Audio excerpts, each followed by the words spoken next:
PAN ಬಿಸಿಗಿಟ್ಟಿದ್ದೇನೆ. 5 table spoon ಅಷ್ಟು coconut oil ತೆಂಗಿನ ಎಣ್ಣೆ ಹಾಕ್ಕೊಳ್ತೇನೆ. ತೆಂಗಿನ ಎಣ್ಣೆ ಹಾಕಿದರೆ ಟೇಸ್ಟ್ ಒಳ್ಳೆಯದಾಗ್ತದೆ. ಎಣ್ಣೆ ಬಿಸಿ ಆಗಲಿ ಸ್ವಲ್ಪ. ಈಗ ನಾನು ಫ್ಲೇಮನ್ನು ಲೋವಲ್ಲಿ ಇಟ್ಕೊಂಡು 2 ಟೇಬಲ್ ಸ್ಪೂನ್ ಅಷ್ಟು ಕಾಶ್ಮೀರಿ ಚಿಲ್ಲಿ ಪೌಡರ್ ಹಾಕ್ಕೊಳ್ತೇನೆ. ಫ್ಲೇಮ್ ಲೋವಲ್ಲಿ ಇಟ್ಕೊಳ್ಳಿ. ಆನಂತರ 1/4 ಟೀ ಸ್ಪೂನ್ ಅಷ್ಟು ಅರಶಿನ ಟರ್ಮರಿಕ್. ಸ್ವಲ್ಪ ಇದನ್ನು ಲೋ ಫ್ಲೇಮಲ್ಲಿ ಫ್ರೈ ಮಾಡ್ಕೊಳ್ಳ ಎಣ್ಣೆ ಒಟ್ಟಿಗೆ. ಈಗ ನಾನು ಒಂದು ಮೀಡಿಯಂ ಸೈಜ್ ಈರುಳ್ಳಿಯನ್ನು ಜಜ್ಜಿ ಹಾಕ್ಕೊಳ್ತೇನೆ. ಆನಂತರ ಒಂದು 7 ಎಸಳು ಬೆಳ್ಳುಳ್ಳಿಯನ್ನು ಸಹ ಜಜ್ಜಿ ಹಾಕ್ಕೊಳ್ತೇನೆ. 2 ಕಡ್ಡಿ ಕರಿ ಲೀವ್ಸ್ ಒಗ್ಗರಣೆ ಸೊಪ್ಪು. ಸೊ ಇದನ್ನೆಲ್ಲ ಈಗ ನಾವು ಲೋ ಫ್ಲೇಮಲ್ಲಿ ಸ್ವಲ್ಪ ಫ್ರೈ ಮಾಡುವ.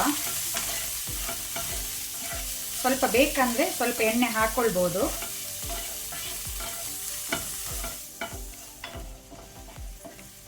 ನಾನು ಪುನಃ ಒಂದು 2 ಟೇಬಲ್ ಸ್ಪೂನ್ ತೆಂಗಿನ ಎಣ್ಣೆ ಹಾಕ್ಕೊಂಡೆ. ಲೋ ಫ್ಲೇಮಲ್ಲಿ ಸ್ವಲ್ಪ ಫ್ರೈ ಮಾಡಿದ ನಂತರ ಈಗ ಒಂದು ಲಿಂಬೆ ಸೈಜದ್ದು ಹುಣಸೆ ಹುಳಿ ರಸ ಹಾಕ್ಕೊಳ್ತೇನೆ. Tamarind juice.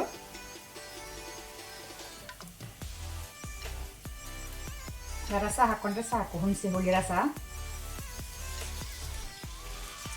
ಸೊ ಈ ರೆಸಿಪಿಗೆ ನೀವು ಹುಣಸೆ ಹುಳಿ ರಸನೇ ಹಾಕ್ಕೊಳ್ಳಿ, ಟೇಸ್ಟ್ ಒಳ್ಳೆಯದಾಗ್ತದೆ.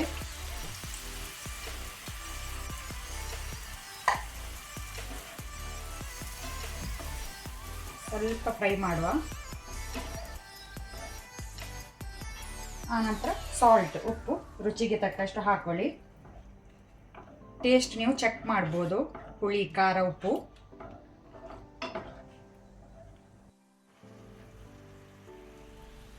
ಮಸಾಲೆಯಲ್ಲಿ ಒಳ್ಳೆ ರೀತಿ ಕುದಿ ಬಂದ ನಂತರ ಈಗ ನಾವು ಮೀನನ್ನು ಹಾಕೋಣ. ನಾನಿಲ್ಲಿ ಬ್ಲ್ಯಾಕ್ ಪಾಂಪ್ರೆಟ್ ತಗೊಂಡಿದ್ದೇನೆ.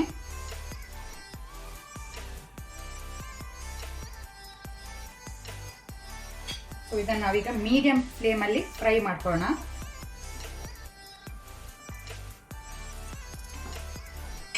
ಮಸಾಲವನ್ನು ಸ್ವಲ್ಪ ಮೇಲೆ ಸಹ ಸ್ಪ್ರೆಡ್ ಮಾಡ್ಕೊಳ್ಳಿ ಈ ರೀತಿ ನಿಧಾನಕ್ಕೆ.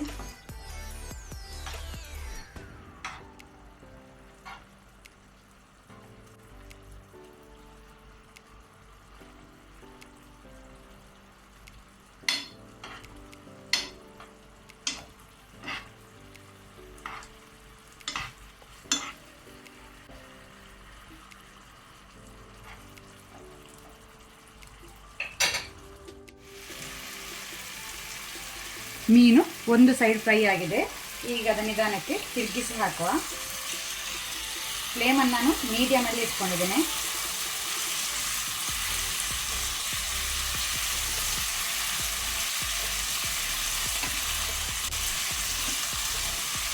ಪುನಃ ಒಂದು 2 to 3 ಮಿನಿಟ್ಸ್ ಫ್ರೈ ಮಾಡುವ.